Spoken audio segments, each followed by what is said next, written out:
My dear brothers and sisters, let us gather close not just in space but in spirit. Let us lean in not just with our ears but with our hearts. For today we talk of prayer. Not the hurried words we whisper when trouble comes knocking. Not the rehearsed lines we repeat out of habit. No, we talk of the prayers that rise from the deepest part of us, the ones soaked in truth, in longing, in love. I stand before you not as a preacher, but as a witness to a God who hears, a God who answers, a God who knows the words we cannot say, and the burdens we cannot carry alone. You see, there are prayers that never go unheard, prayers that move the heavens, shake the earth, and whisper to the soul. And today, we will speak of four prayers God always answers. So let your hearts be open, your minds be ready, and your spirit be willing. Because when we speak to God with truth, with faith, and with courage, oh, my friend, He listens, my dear brothers and sisters. There comes a time in every life when the weight of the world is too much to carry. When the road stretches long and the answers we seek hide just beyond the horizon. We toil, we push, we pull, trying to bend the world to our will, trying to force our way into places we were never meant to go. And yet, in the stillness of the night, when our bodies are weary and our souls are raw, a whisper rises from the deepest part of us, Lord. Your will be done. Oh, how we fight surrender. We call it weakness. We call it giving up. We think surrender means letting go of our dreams, our power, our dignity. But hear me now, true surrender is not defeat. True surrender is the bravest thing a soul can do. To lift up empty hands and say, not my will, but yours, is not to fall, but to rise. It is not to lose, but to finally be free. There is a wild and restless thing in us that wants to control, that wants to shape every outcome, every detail, every moment. But God, He sees what we cannot. He knows the doors that must remain closed so we don't walk into ruin. He knows the storms that must come so we may learn to bend and not break. He knows the heartbreaks that must cut us deep enough to carve space for greater love. And so He waits. He waits for us to stop fighting a battle we were never meant to fight. He waits for us to release the type we have on our plans, our pride, our fears, and simply say, Lord, your will be done. Have you ever held on something so tightly, so desperately, only to find your own hands had become the chains that bound you? Have you ever prayed for something with all your might only to look back years later and thank God He didn't give it to you? Oh, there is mercy in the things He withholds.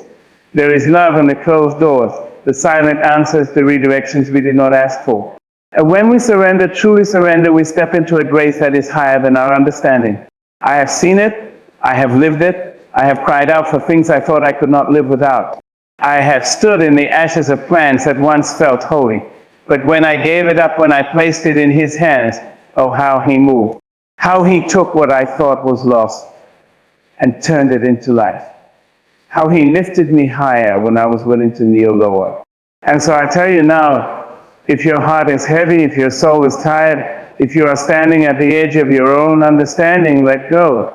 Not because you are weak, but because God is strong. Not because you have lost, but because He has already won. Not because you are giving up, but because you are finally giving in to a love that knows better, to a wisdom that sees further, to a power that is far greater than our all. Lord, your will be done. 4 words that will shake the very foundation of your soul. 4 words that will unchain you from fear, from doubt, from the illusion of control. 4 words that will set you free. There are days when the winds howl and the rain beats down hard. Days when the weight of life is more than these shoulders can bear. And in those moments, when my legs tremble beneath me, when my spirit grows weary, I do not ask for brighter burdens. I ask for a stronger back. I do not say, Lord, take this away, but rather, God, give me what I need to endure. Strength is not the absence of struggle. Strength is forged in the struggle. It is born in the pressing, the stretching, the breaking open of what we thought we were so that we can step into what we are meant to be. Oh, how we want to run from the fire. How we beg to be spared the trials, the hard tasks, the waiting seasons. But my dear ones, hear me, gold is not gold until it has passed through the flame. The tallest trees do not reach for the heavens without first pushing their roots deep into the darkness of the earth. And a soul does not rise in strength until it has first been laid low. There have been nights when I have cried out, Lord, I cannot go on. There have been moments when I have whispered, this is too much for me. But in those moments, When I thought I had reached the end of myself, something rose up within me. Not by my own power, not by my own will, but by the strength of a God who hears the cries of his children. A God who does not always remove the storm, but who gives us the strength to stand in the middle of it. A God who does not always take the cup away, but who places his hand beneath ours and says, drink, and I will sustain you. Oh, how we wish for easy roads. We want love without loss, growth without pain, victory without battle. But the strongest souls, the ones who shine with an unshakable life, are the ones who have walked through the valleys, who have known the way to sorrow, and still found a way to rise. They are the ones who have prayed not for escape, but for endurance, not for a life free of hardship, but for the power to stand firm in the midst of it. And so, when the winds blow, when the road grows steep, do not fear. Do not turn back. Do not waste your breath asking for an easier way. Instead, lift your eyes to the heavens and say, God, give me what I need to endure. Because strength does not come to those who avoid the struggle. Strength comes to those who step forward, who press on, who lean into God when their own strength fails. And when you do, you will find that you are stronger than you ever knew. Not because of who you are, but because of who walks with you. Because the God who formed the mountains, who carved the seas, who carved the stars by name, that same God lives within you. And when he strengthens you, no storm, no trial, no force on this earth can break you. So stand. Stand when the winds rage. Stand when the road is long. Stand when you cannot see the way ahead. Because there is a power within you that does not falter, a strength that does not fail. And when you call upon it, when you whisper from the depths of your soul, God, give me what I need to endure, he will answer. Oh, he will answer. There is a weight that presses heavier than sorrow, heavier than struggle. It is the weight of an unforgiving heart. It is a chain that binds a soul, a burden carried not on the shoulders, but deep within the spirit. Oh, how we hold onto the wounds of yesterday, gripping them tight as if they give us power, as if they keep us safe. But listen closely, there is no freedom in holding on to pain. There is no peace in clinging to what has already passed. We have all been hurt. We have all known betrayal, disappointment, the sharp sting of words spoken in anger, the silence that cuts even deeper. Some wounds fade with time and others, well, others sit deep in the marrow, refusing to leave, whispering their bitterness into the quiet spaces of our mouths. And so we build walls, high and strong, thinking we are protecting ourselves. But walls that keep pain out also keep love from getting in. And a heart that refuses to forgive is a heart that refuses to heal. It is not easy, this thing called forgiveness. Oh no, it is not easy. The world will tell you to hold on to your anger, to demand repayment for what was taken, to wait for the one who hurt you to make it right. But what if they never do? What if the apology never comes, the regret is never spoken? Will you let your heart remain locked in a prison of your own making? Forgiveness is not saying that what happened was right. It is not excusing it, it is not forgetting. No, forgiveness is deciding that you will not let the pain of yesterday steal the joy of today. Forgiveness is setting down the heavy load you were never meant to carry and choosing to walk forward free. There was a time when I thought holding on to anger made me strong. That if I clenched my fists tight enough, build my walls high enough, I could protect myself from ever being hurt again. But I was wrong. Strength is not in the holding on. Strength is in the letting go. And when I finally whispered, help me to forgive, as you forgive me, something shifted. The chains I had carried for so long began to loosen. The weight I thought was mine to bear lifted. Oh, how grace moves when we allow it. How peace comes rushing in when we stop resisting it. The same mercy that covers us when we fall. The same love that welcomes us when we are undeserving, that is the love we are called to extend to others. Because we have been forgiven much, we have stumbled, we have failed, we have needed grace again and again. And yet, the arms of God have never been closed to us. So how then can we close our hearts to another? I know it is not easy. Some wounds run deep, some scars still ache. But forgiveness is not a feeling. Forgiveness is a choice to be free, a choice to live unburdened, a choice to let go, not for their sake, but for yours. So today, whisper it. Even if your voice shakes, even if your heart hesitates, whisper it, help me to forgive as you forgive me.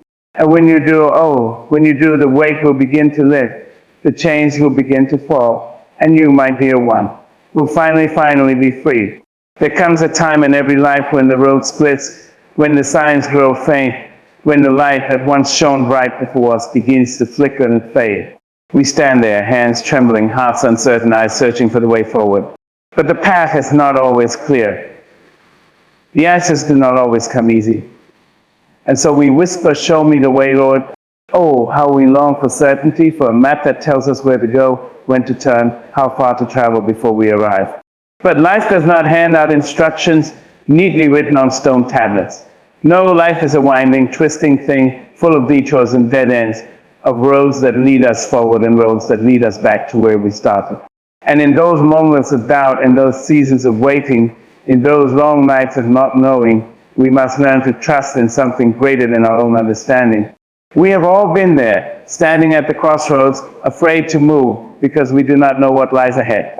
Should we go left? Should we go right? Should we stay where we are and hope that time itself will push us in the right direction? Oh, but standing still is its own kind of prison. Fear will keep you locked in place, whispering, "What if you choose wrong? What if you make a mistake?" But hear me now, there is no wrong turn that God cannot use. There is no road so twisted that He cannot straighten it. When you ask for His guidance, when you say from the deepest part of your soul, "Show me the way, Lord," He will answer. It may not come as a shout. It may not come as a thunderous voice splitting the sky. Sometimes guidance comes as a quiet nudge, as a door closing when you wanted it to stay open, as a whisper in the stillness of your heart. And sometimes the guidance is in the waiting itself, because there are lessons in the pause. There is growth in the stillness. When God seems silent, He is still working. When the road is unclear, He is still leading. I have learned that guidance is not about knowing every step before you take it. It is about trusting the one who walks beside you. It is about stepping forward, even when you do not see the whole path, because you know who holds the light. And when you say, "Show me the way, Lord," and truly mean it, you will find that the road begins to unfold beneath your feet. Not all at once, but moment by moment, step by step. So do not fear the unknown. Do not let uncertainty keep you bound. Lift your head, open your heart, and ask, "Show me the way, Lord." And when you do, trust that He will, because He always does. There are days when the sun shines just right, when laughter comes easy, when love wraps itself around you like a warm embrace. And then there are days when the weight of the world presses heavy on your back, when the road stretches long and unkind, when the questions outnumber the answers. Yet through it all, through the joy, through the sorrow, through the moments of clarity and the seasons of confusion, one prayer should never leave our lips. Thank you, Lord. Oh, how easy it is to give thanks when life is sweet, when blessings overflow, when everything falls into place just as we hope. But gratitude is not just for the good days. Gratitude is for the days when nothing makes sense, when the plans fall apart, when the storm does not pass as quickly as we prayed it would. Because gratitude is not a feeling, it is a choice. A choice to say thank you even when the road is rough. A choice to believe that even in the breaking there is something being built. We do not always see it. We do not always understand it. But God does not waste our pain. He does not misplace our tears. The disappointments, the delays, the detours, they are not without purpose. And if we can whisper thank you in the middle of the storm, then we have already won the battle against fear, against doubt, against despair. Because gratitude is not about what we see, it is about what we know. Oh, I have had days when my heart was heavy, when the prayers I prayed seemed to go unanswered, when I stood in the middle of the wreckage of what I thought my life would be. But even then, even in my sorrow, I have learned to say thank you. Not because it was easy, but because it was necessary. Because gratitude shifts the heart. It takes the focus off of what is missing and places it on what remains. It reminds us that even in the darkness there is still light.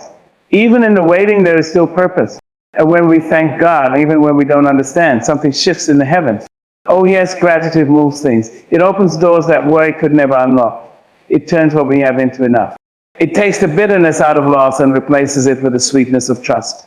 When you can stand in the middle of a storm and still say thank you, then you've already claimed your victory. So say it. Whisper it. Shout it if you must. Thank you, Lord, for the gifts you have given and the ones you have withheld, for the prayers you have answered and the ones you have not, for the road that has been smooth and the road that has been rough, because through it all we are still here. And that alone is reason enough to give thanks. There are moments in this life when the ground beneath you shakes, when the plans you so carefully laid unravel thread by thread, when the things you thought would never change suddenly slip through your fingers. In those moments when fear whispers its lies, when doubt creeps in like an unwelcome visitor, when nothing looks the way you thought it would, there is only one prayer left to pray. I trust you, Lord. No matter what. Oh, how we like to be in control. How we hold tight to the illusion that if we plan enough, prepare enough, work enough, we can shape the world to our liking. But life has a way of reminding us that control is a fleeting thing, a mist that disappears with the morning sun. We do not always get the answers we want. We do not always see the path ahead. And yet, even in the unknown, even in the silence, God is still moving. God is still working. And trust is believing in His hand even when you cannot see it. It is easy to trust when doors swing wide, when the road is clear, when every step feels secure beneath your feet. But real trust, deep trust, is built in the waiting, in the stretching, in the seasons of unanswered prayers and unfulfilled dreams. Because trust is not about having everything figured out. It is about knowing that even when you don't, He does. I have walked through days when I did not understand. I have stood in the middle of questions too big for me to answer, carrying burdens too heavy for me to bear. And yet when I whispered, I trust you, Lord, no matter what, something within me settled. Not because the situation changed right away, but because my heart did. Because trust is not about knowing the outcome, it is about knowing the one who holds it. Oh, I know it is not always easy. Faith is not built on what is seen. It is built in the darkness, in the uncertainty, in the moments when everything in you wants to give up, but something greater in you whispers, hold on. Because trust is not a feeling, it is a choice. A choice to believe that even you don't see a way, He is making one. Even when you don't feel Him, He is near. Even when everything seems to be falling apart, something greater is being put together. So let go. Let go of the need to have all the answers. Let go of the fear of the unknown. Let go of the doubt that tells you God has forgotten about you. Because He has not. Not for a moment. Not for a second. And when you say, I trust you, Lord, no matter what, you are not just speaking words, you are shifting mountains. You are stepping into the kind of faith that moves the heavens. You are declaring that your hope is not in what you can see, but in the one who sees it all. So stand firm. Keep walking. Keep believing. Keep trusting. Because the God who has brought you this far will not leave you now. And when you whisper from the depths of your soul, I trust you, Lord, no matter what, oh, He will answer. He always does.